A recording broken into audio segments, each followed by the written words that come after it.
Hi everyone, my name is Ruffaz and welcome back to my channel. So today's vlog is another English tutorial video, and before anything else I'd like to thank of course my subscribers for subscribing to my channel, and I'm getting near 100 subscribers, so thank you so much guys. And for those who haven't subscribed yet, please do subscribe to my channel so that everybody will be happy. You can also comment, you can like, and you can also share this video if you want. So that is a very important for us YouTubers. So today I'm gonna talk about a very complicated topic. Yeah, it's all about verb tenses. There are actually 16 verb tenses, but some of them are not really that useful in conversation. Some of them are more on writing and some of them are more on speaking. I'm gonna start with simple present tense, and for us to better understand what simple present is, we have to know the form and of course the uses. So basically the form here is your S plus verb with S or ES, or subject plus verb S or ES. For example, watches and then cuts. So we add S or ES to the base form.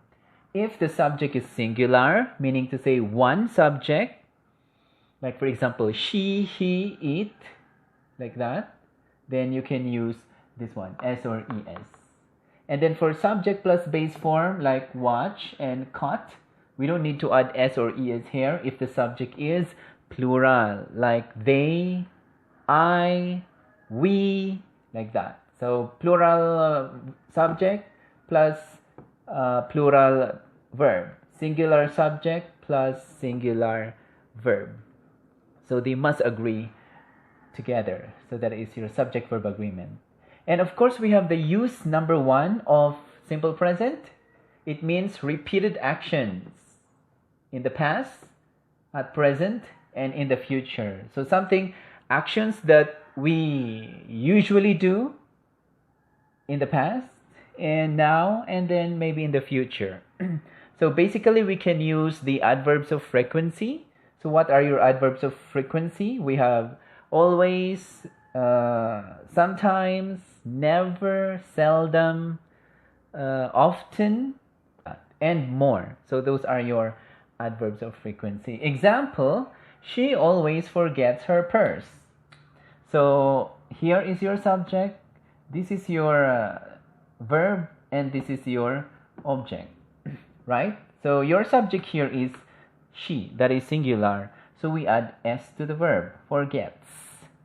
And here is your adverb that determines or that speaks about repeated action. So always. The subject always forgot her purse, like she always did it in the past and until now, and maybe in the future she will do the same thing. Here is the second use of simple present. So use number 2, facts or generalizations. So when we say facts, something that is true.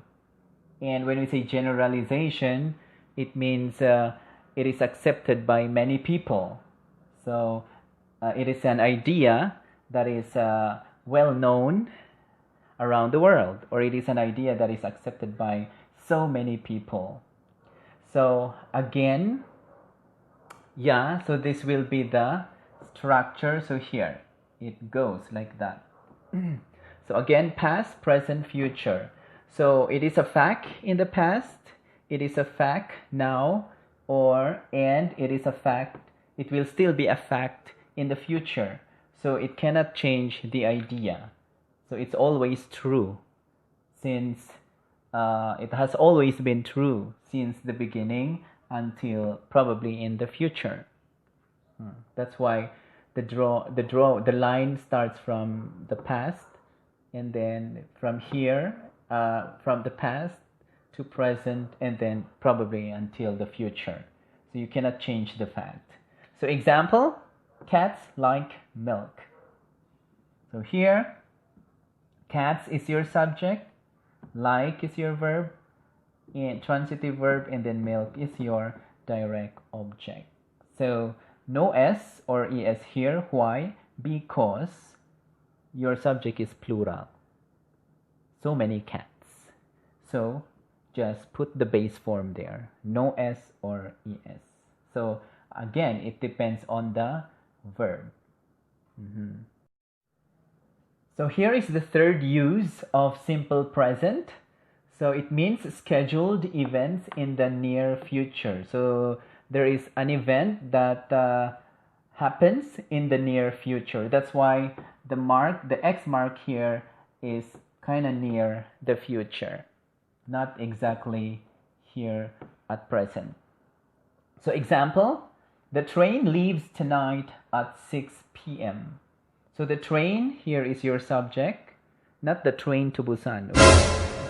Subject, and then leaves here is your verb. So there is an S here. Why? Because train is only singular. That is one, so we add S to the verb. And tonight at 6 p.m., that is your near future. Right? So this is your near future.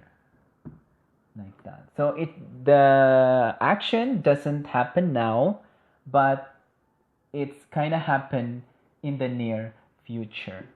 It's just a schedule, right? So something like that. It's a scheduled event. So we can use a present verb when we talk about scheduled events in the near future. The party starts at 6 p.m. like that. So it's not happening now. It's gonna be near the future, but we can still use the base form, the present form here.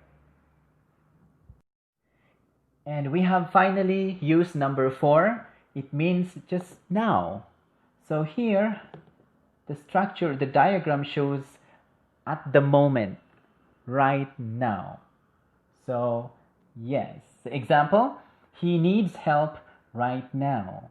So your subject here is he, that is singular. So we use also singular verb, that is needs.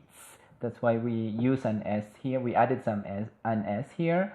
That is your transitive verb because it has an object that is direct object. And so here is your clue, the use of right now or at the moment, like that. He needs help right now. So let's go and help him. Something like that. So that ends our discussion for simple present form. So if you have questions regarding this topic, you can just comment down below, and please like this video also, and share this video if you want. So if you have learned something from this video, well, that's okay. Thank you so much for tuning in to my English tutorial video, and I will be having more tutorial videos about the verb tenses in the coming days. So I hope everyone is safe wherever you are, whatever you do. So bye.